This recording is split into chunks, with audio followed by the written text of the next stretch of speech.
which is Brynmor John from Field Ready, an organization specialized in rapid manufacturing for humanitarian purposes in remote areas. I'm sure you have a lot of things and experiences to share, so it's your time. Thank you very much. I'll share my screen. Hopefully you can see that. Okay, so yeah, I'm Brynmor John, technical advisor for Field Ready. So my background is in product development, design engineer, in manufacture. I worked for 10 years or so before joining Field Ready about 2.5 years ago. Field Ready, we work and help support displaced people because that's ever increasing. So there's obviously inadequate supply chains, and it's not underutilizing innovations.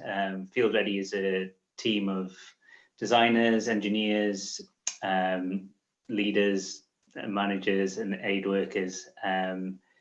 We produce relief items in the field.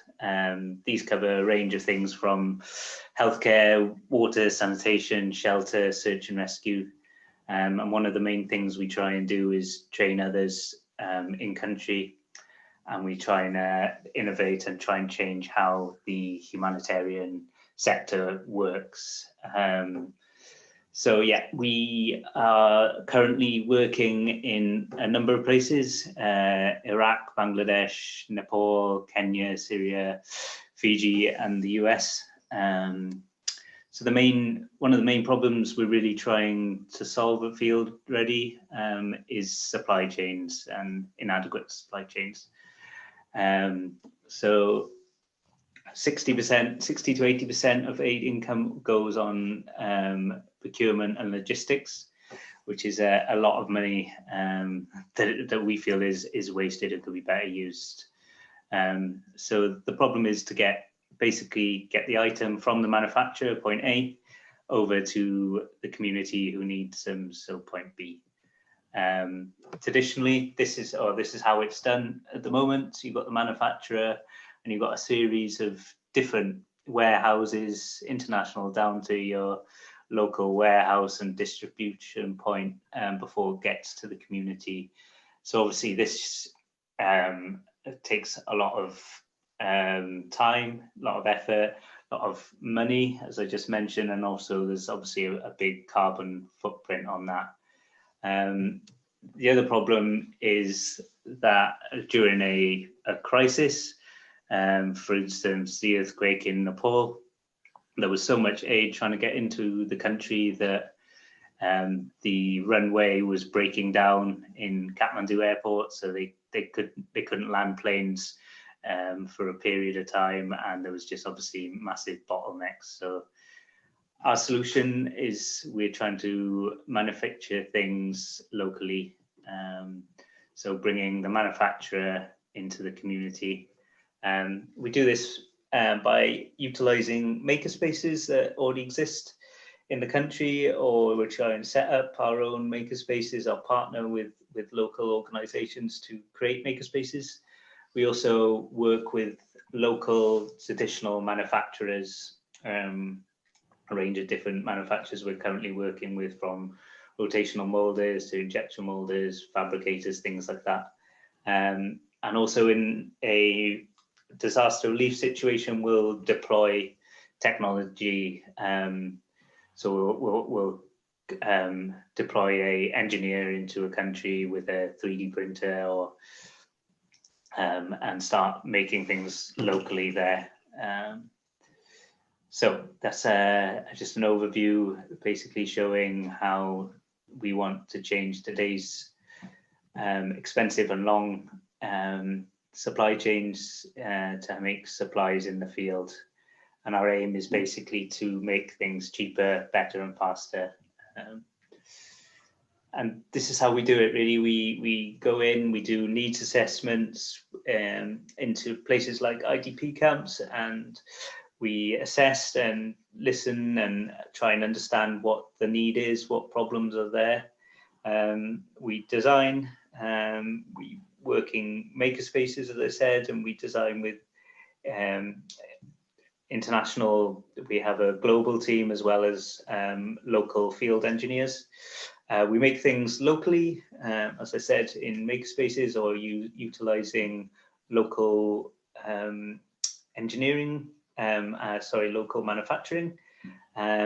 We then test, distribute, and train others. So we always try and build capacity in the countries that we work. So we have an internship scheme, an engineering internship scheme. So we'll have a range of engineers come through that, and now are full-time field-ready engineers. And we also try and lead the sector, so try and teach other NGOs or larger NGOs how we work and why we do it. Our success has been in a range of different programs from Bangladesh, Nepal, Iraq, Syria, Kenya. Here's a few photos. So this is one of my colleagues in South Sudan. So he's operating a 3D printer there using solar panels. Here's another colleague working in the Himalayas out in Nepal, running a 3D printer off a car battery. Here, I believe, is in Kenya, so one of the makerspaces we work with.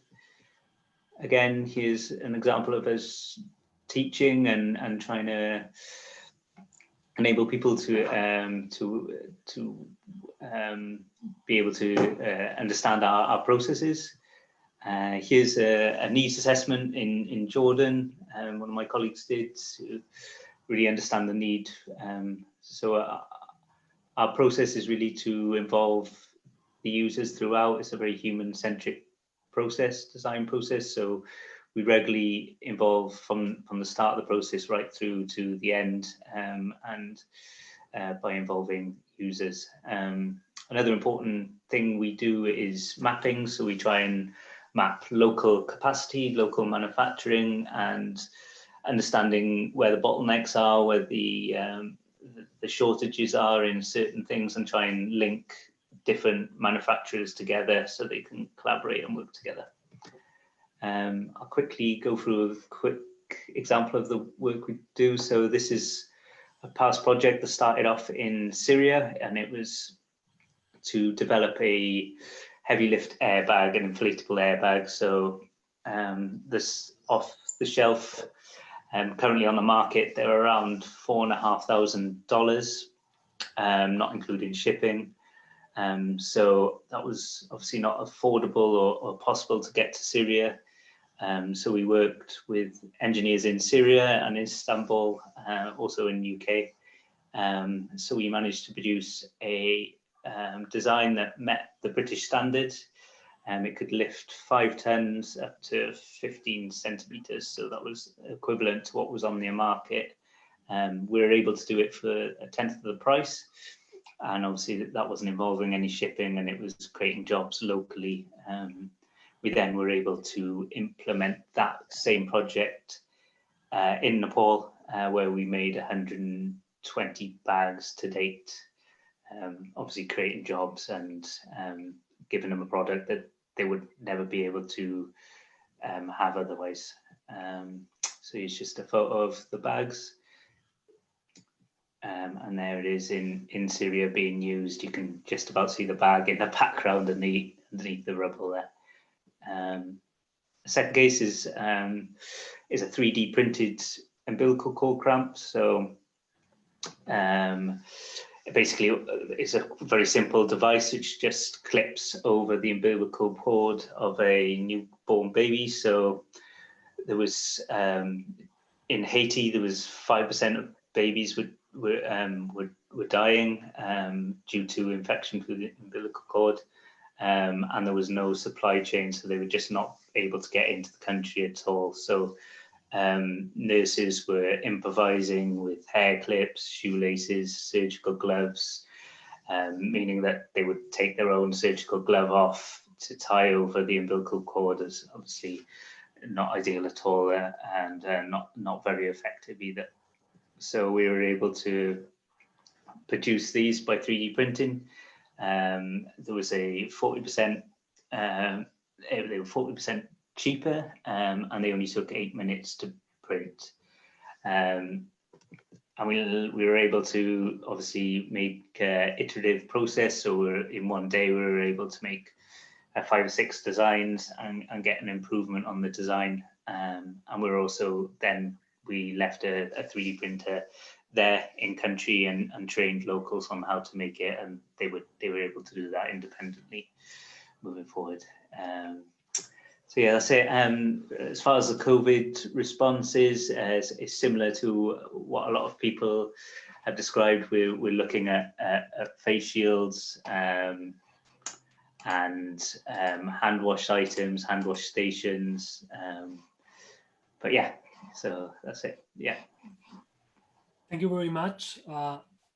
Definitely what Field Ready has been doing and is doing is amazing. It's necessary, and it's great seeing how we can all adapt to the circumstances and offer innovative solutions.